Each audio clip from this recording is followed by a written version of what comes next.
What if humans could breathe underwater, just like fish? Imagine it. No bulky scuba gear, no heavy oxygen tanks. You could just dive into the ocean and stay as long as you wanted, exploring coral reefs and ancient shipwrecks with total freedom. Sounds like something out of a superhero movie, right? But hold on a second. Could this incredible ability ever become a biological reality for us? To figure that out, let's first look at how our fishy friends do it. Fish don't breathe air like we do. They have these amazing organs called gills, which are perfectly designed to pull oxygen directly out of the water. As water flows over their gills, a network of tiny blood vessels, called capillaries, absorbs the dissolved oxygen. Think of it like a pair of lungs, but expertly engineered for a liquid environment instead of air. It's a super efficient system that has allowed fish to thrive in aquatic worlds for millions of years. So, why can't we just do the same? Well, our bodies are built differently. Our lungs are like delicate spongy balloons designed for one specific job: gas exchange. They excel at pulling oxygen from the air we inhale and releasing carbon dioxide. But they are completely useless when it comes to water. If we tried to breathe water, our lungs would simply fill up and we'd drown. It's a tragic but simple fact of our biology.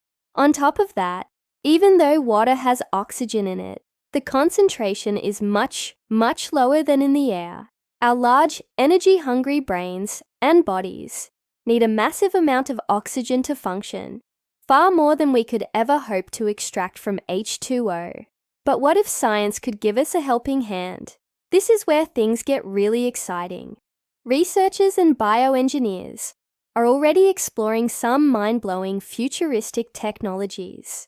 One idea is the creation of artificial gills. These would be sophisticated devices, perhaps worn like a rebreather, that use advanced chemical filters or electrolysis to extract breathable oxygen from the surrounding water. Imagine a world where you could just pop in a mouthpiece and become a temporary aquatic being.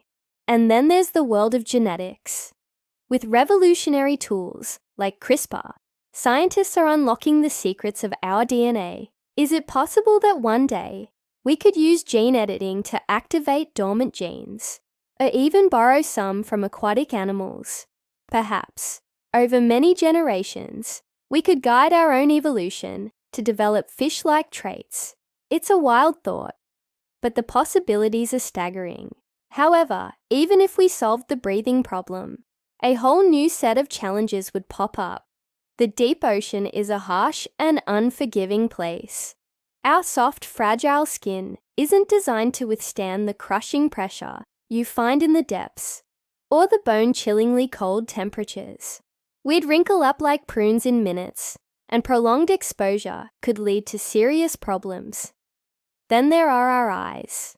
They're built to see through air, not water. Without a mask, everything would be a blurry mess.